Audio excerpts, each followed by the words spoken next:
जय श्री कृष्णा। आप सभी का आपके अपने YouTube चैनल किटकैट स्टोरीज पर बहुत बहुत स्वागत है। आज सुनिए माघ मास महात्म्य की आगे की कथा। श्री सूत जी कहते हैं, महात्मा मार्कंडेय जी ने जिस समय ब्रह्मा जी का स्थापन किया था उसी समय वहां पवित्र जल से युक्त एक कुंड का भी निर्माण किया और उसके महात्म्य के विषय में इस प्रकार कहा। कार्तिक मास में चंद्र नक्षत्र कृत्तिका के योग में जो यहाँ भली भांति भीष्म व्रत का पालन करेगा वह उत्तम ब्रह्मलोक में जाएगा।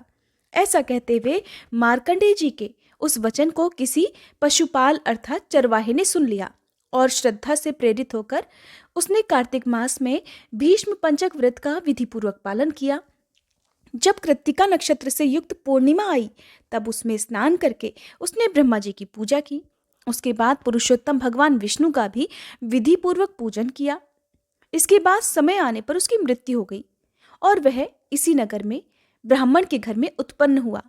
उस समय उसे अपने पूर्व जन्म की बातों का स्मरण बना हुआ था। एक दिन उसने लोगों के पूछने पर बताया कि किसी समय महामुनि मार्कंडेय जी के मुख से मैंने ब्रह्म कुंड का महात्म्य सुना था और कार्तिक मास में उस शुभदायक कुंड के जल में विधि पूर्वक स्नान किया था। उसी के प्रभाव से इस जन्म में मैं ब्रह्मऋषि चंद्रात्रेय के वंश में उत्पन्न हुआ हूँ और पूर्व जन्म की सभी बातों को भी स्मरण रखता हूँ। कार्तिक पूर्णिमा को कृत्तिका नक्षत्र का योग होने पर यहाँ का महत्व बहुत बढ़ जाता है। इस बात को मैं स्वयं अनुभव कर चुका हूँ, इसलिए सदा उत्तम भीष्म पंचक व्रत का पालन करता हूँ। इसी प्रकार उसकी बात सुनकर अन्य सभी श्रेष्ठ ब्राह्मण भी श्रद्धापूर्वक भीष्म पंचक व्रत का पालन करने लगे। तभी से उत्तर दिशा में वह कुंड इस पृथ्वी पर ब्रह्म कुंड के नाम से विख्यात हुआ। जो ब्राह्मण सदा उसमें स्नान करता है वह प्रत्येक जन्म में श्रेष्ठ ब्राह्मण ही होता है। भीष्म पंचक व्रत के बारे में मैं आपको कार्तिक मास महात्म्य के जो भी अध्याय हैं, कथा हैं, उनमें अच्छे से वर्णन कर चुकी हूँ। भीष्म पंचक व्रत कार्तिक महीने में 5 दिनों के लिए रखे जाते हैं, जिनका बहुत ही विशेष महत्व होता है। वहीं एक गौमुख नाम से प्रसिद्ध एक अतिशय शोभायमान तीर्थ भी है। सूत जी कहते हैं कि जो सभी पातकों का नाश करने वाला है। पूर्व काल में चमत्कारपुर के भीतर गौओं का पालन करने वाला एक ब्राह्मण था जो कुष्ठ रोग से पीड़ित होकर अत्यंत दुर्बल हो गया था। किसी समय उसी मार्ग से उसकी गौओं का झुंड आ निकला। वे सभी गौवें प्यास से कष्ट पा रही थी। उस दिन ज्येष्ठ मास की एकादशी तिथि में चित्रा नक्षत्र का योग था और मध्याह्न काल हो गई थी।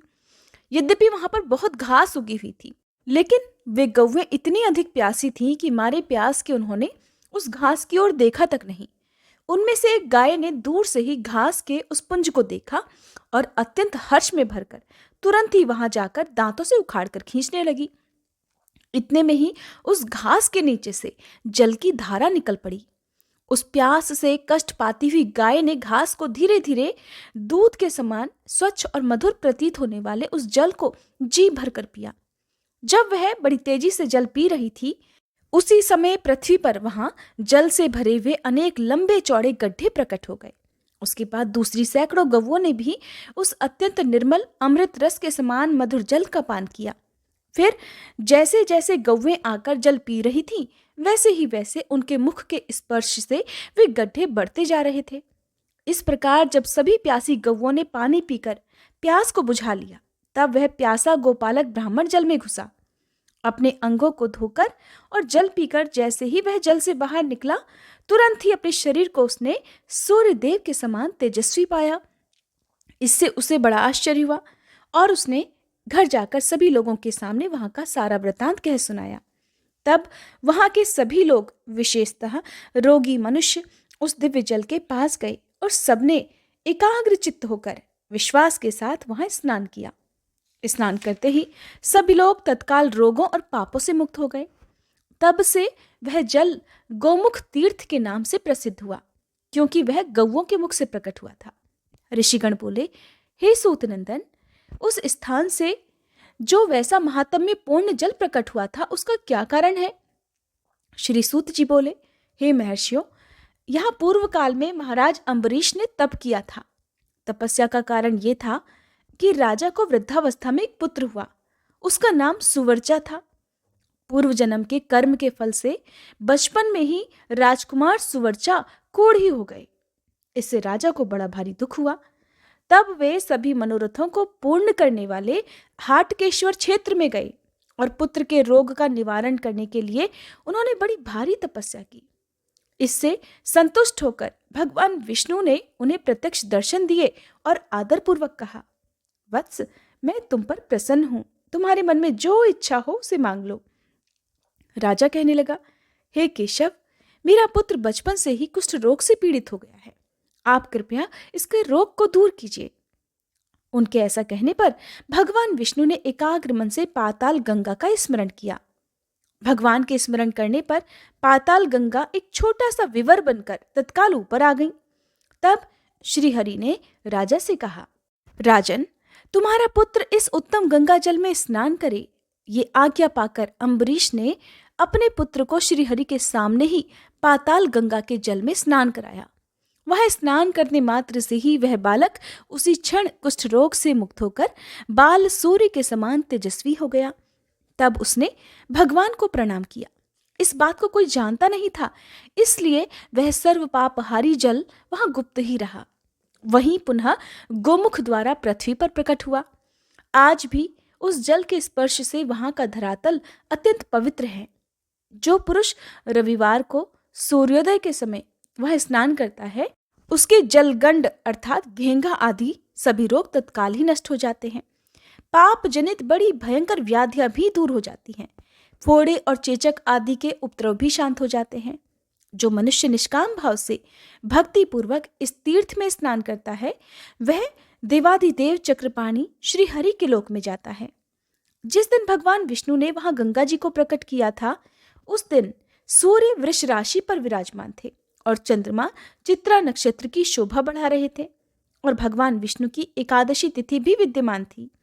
फिर गाय के मुख से जिस दिन घासों का समूह उखाड़ा गया और गंगा जी भूतल पर प्रकट हुई, उस दिन भी पूर्वोक्त योग ही था, इसलिए वही वहां के लिए उत्तम पर्व है। श्री सूत जी आगे कहते हैं, हे महर्षियों, जिस समय परशुराम जी ने रामकुंड में जाकर अपने पितरों का तर्पण किया था, अब उस समय का वृतांत भी सुनो। जब उन्होंने अपने पितरों का तर्पण किया और यज्ञ में सारी पृथ्वी श्रेष्ठ ब्राह्मणों को देखकर वे क्रोध रहित हो गए, उस समय समुद्र स्नान के लिए हर्षपूर्वक प्रकट हुए। उस यात्रा के समय भी उन्होंने अपने हाथ में सूर्य के समान तेजस्वी कुठार ले रखा था। तब समस्त ऋषि मुनियों ने परशुराम जी से कहा, हे महाभाग राम, आप पुण्य कार्य करने के लिए जाते समय भी जो हाथ में शस्त्र धारण करते हैं, ये उचित नहीं जान पड़ता। जब तक आपके हाथ में कुठार रहेगा, तब तक आपका क्रोध शांत ही नहीं होगा, इसलिए इसे त्याग दीजिए। मुनियों की ये बात सुनकर परशुराम जी ने हाथ जोड़कर विनीत भाव से कहा, हे विप्रवरों, ये कुठार अक्षय है और भगवान शंकर के तेज से प्रकट हुए लोहे का बना हुआ है। साक्षात विश्वकर्मा जी ने इसका निर्माण किया है। ऐसे दिव्य शस्त्र को त्याग कर मैं क्षत्रिय धर्म में तत्पर होकर भी कैसे दिगंत में जा सकता हूँ?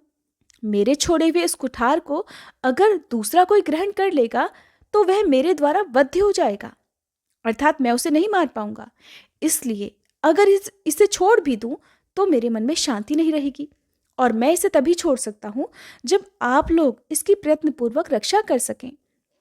परशुराम जी की बात सुनकर ब्राह्मण कहने लगे, हे महाभाग, यदि आप इस कुठार को हमें रक्षा के लिए सौंपते हैं तो इसका खंड खंड करके दो, अर्थात इसके टुकड़े टुकड़े करके दो, तभी हम सभी ब्राह्मण यत्नपूर्वक इसकी रक्षा कर सकेंगे और उस दशा में कोई इसे ले भी नहीं पाएगा।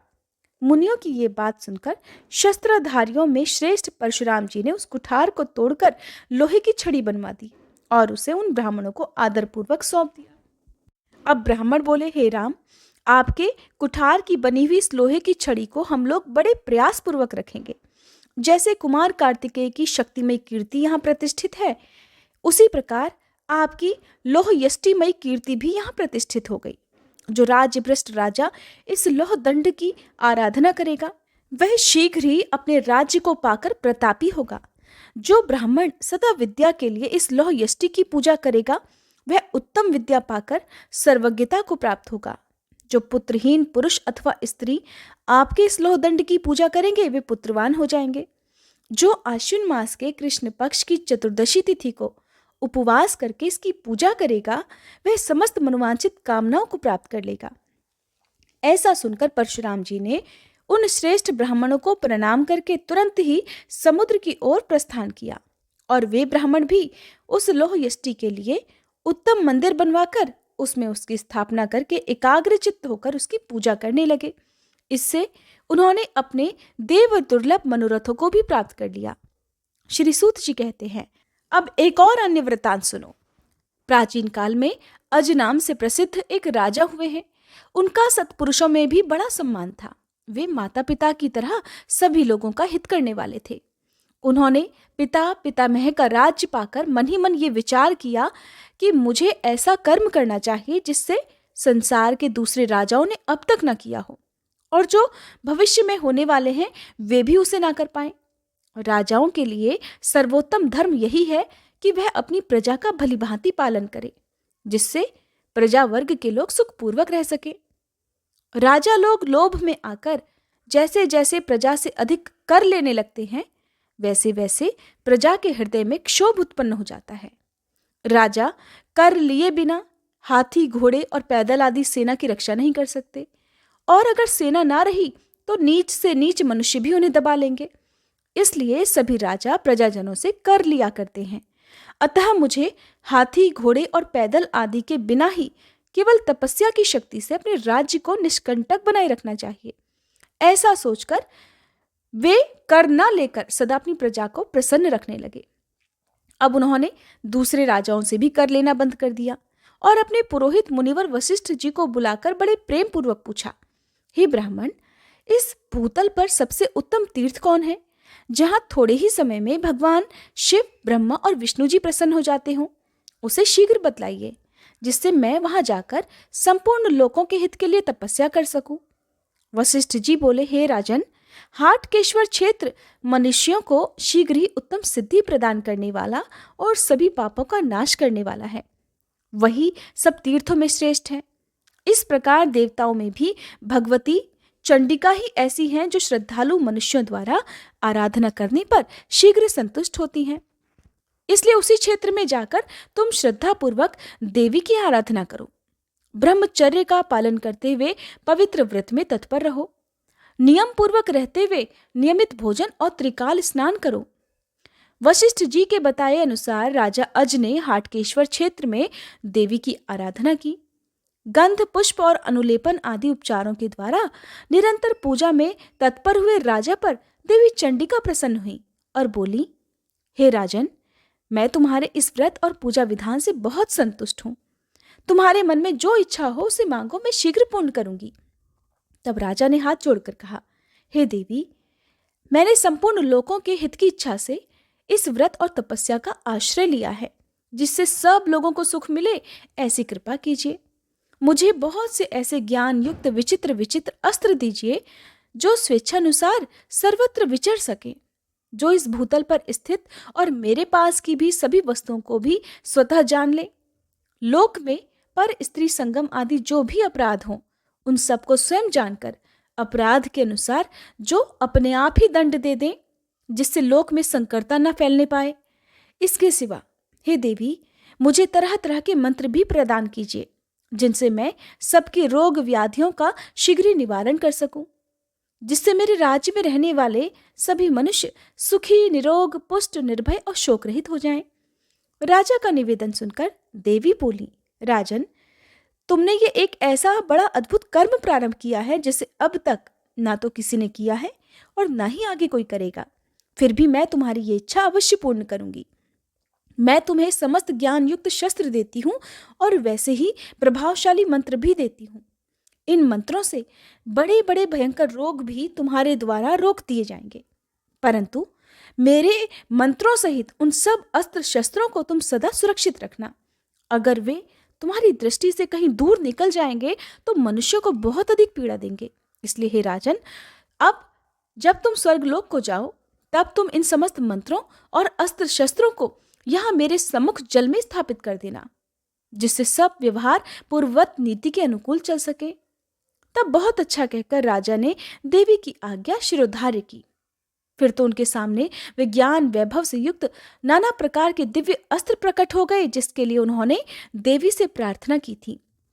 साथ ही व्याधि नाशक मंत्र भी उनके ज्ञान में आ गए, जिनके द्वारा सब रोग स्वेच्छानुसार ग्रहण किए और छोड़े जाते हैं, और जिनके द्वारा दृष्टि में आए हुए सभी मनुष्यों का सुखपूर्वक पालन होता है। इसके बाद राजा ने देवी के प्रसाद को ग्रहण करके अपनी पत्नी इंदुमती और पुत्र दशरथ को छोड़कर शेष समस्त पदार्थों और हाथी घोड़े आदि उपकरणों को ब्राह्मणों की सेवा में दान कर दिया। रोग व्याधियों को मंत्रों के द्वारा दूर करके वे डंडा लेकर अजा पालन की तरह स्वयं प्रजा पालन करने लगे। उनके राज्य में कोई छिपकर भी अपराध नहीं कर पाता था। अगर कोई प्रमादवश पृथ्वी पर पाप करता भी तो उसे तुरंत ही उसके अपराध के अनुकूल दंड भी मिल जाता था। राजा के वे दिव्यास्त्र किसी के दृष्टि में न आकर भी वध अथवा बंधन आदि दंड तत्काल दे देते थे। अन्य राजाओं के राज्य में तो जो मनुष्य गुप्त पाप करते थे उन्हीं के पापों का यमराज दंड देते थे, परंतु राजा अज के राज्य में उन दिव्यास्त्रों के भय से डरा हुआ कोई भी मनुष्य पाप नहीं करता था। इसलिए वे सभी पाप मुक्त और पवित्र शरीर वाले हो गए। रोगों का नियंत्रण हो जाने के कारण सब मनुष्यों को उत्तम सुख प्राप्त हो रहा था।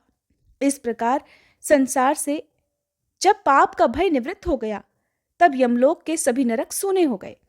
कोई भी पुरुष नरक में नहीं जाता था। सतयुग में लोगों का जैसा व्यवहार था वैसा ही त्रेता में भी हुआ।